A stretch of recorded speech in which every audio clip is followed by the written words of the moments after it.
تو حضرت شیخ ابو الفضل کہتے ہیں دنیا ایک دن ہے، یعنی 25 سال ہے، آنکھ جھپکنے میں گزر جائیں گے.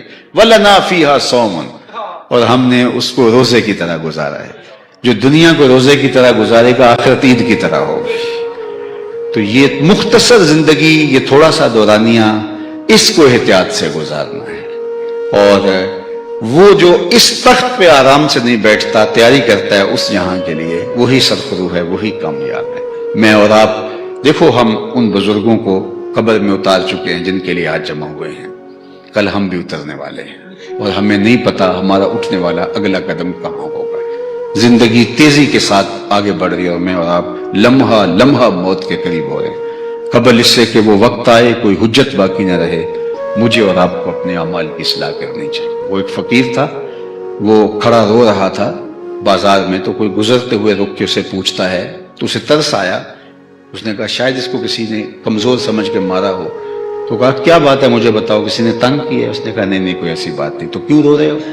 کہا بس ان لوگوں کے رویے نے تڑپا دیا، رلا دیا. کیا ہوا؟ کہا گزر رہا تھا، یہ دنیا کے دھندے میں ایسے لگے، اذان پکاری جا رہی تھی، انہوں نے کان تک نہیں دھرا، ایسے کھوئے ہیں دنیا میں. میرے دل میں ترس جاگا، تو میں نے سوچا کہ رب ان سے ناراض ہے، تبھی تو توفیق سجدہ نہیں مل رہی.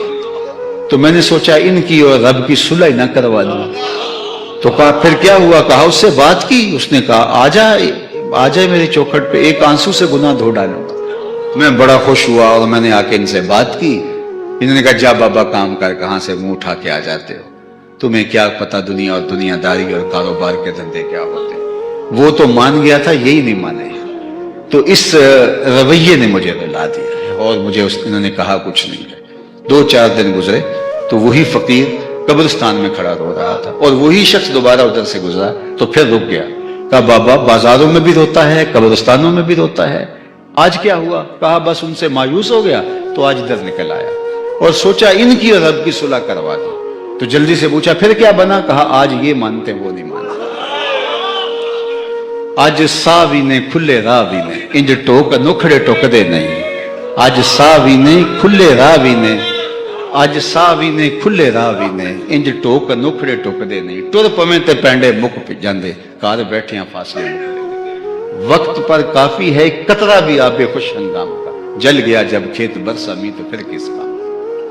آپ جانتے ہیں کہ جب زمین وتر میں ہوتی ہے، آپ میں دیہاتوں سے تعلق رکھنے والے تو ایسے ہی دانے پھینک دیں، بیج ڈال دیں تو اگاتے ہیں. لیکن جب زمین وتر سے گزر جاتی ہے تو پھر جو مرضی کریں کچھ نہیں ہوتا. آج زمین زندگی کی وتر میں ہے.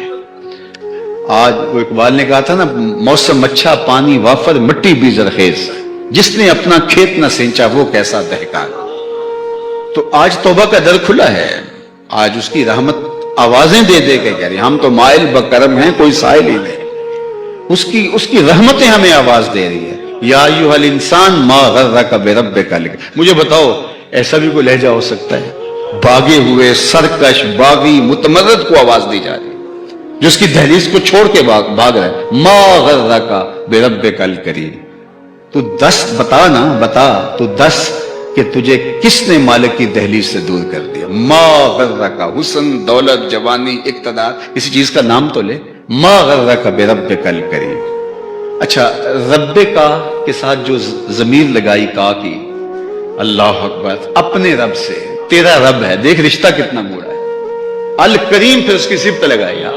حالانکہ رب کی ربوبیت میں کرم موجود تھا، لیکن پھر کہا اس کریم رب کی دہلیز سے چھوڑ کے بھاگ گیا. الذی خلقک فسواک فعدلک فی ای صورۃ ما شاء رکب. اللہ وہ رب جس نے تجھے تخلیق کیا. اللہ دیکھ تیرا اس کا رشتہ کتنا گوڑا. وہ تیرا خالق لگتا ہے، وہ تیرا خالق لگتا ہے. میں یہاں ایک اور جملہ کہنا چاہوں گا کہ ماں کو اتنی اولاد سے محبت کیوں ہے کہ وہ دکھ جھیل لیتی ہے، کسی کے گھر کے میلے کے کپڑے بھی دھوتی ہے بیٹوں کے اپنے بچوں کا پیٹ پالنے کے لیے.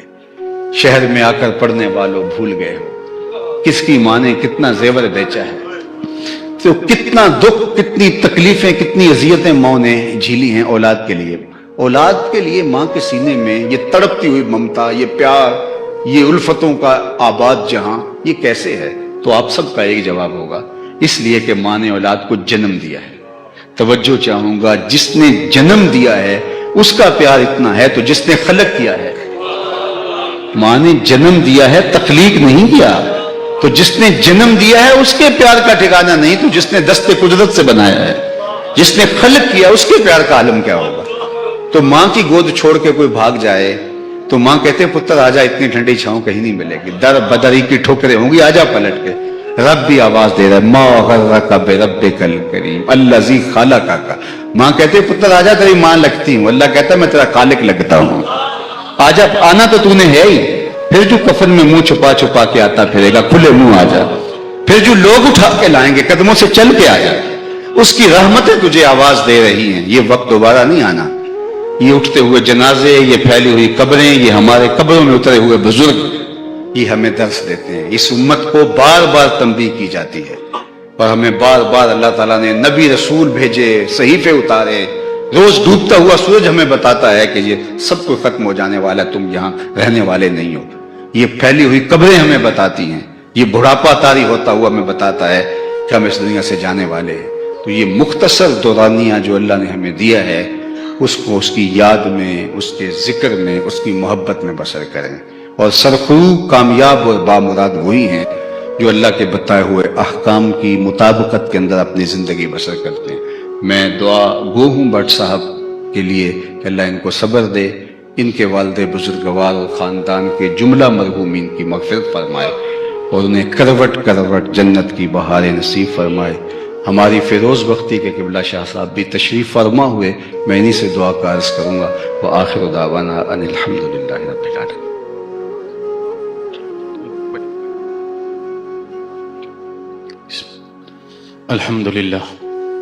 الحمدللہ رب العالمین والعاقبۃ للمتقین والصلاة والسلام علی سید الانبیاء والمرسلین۔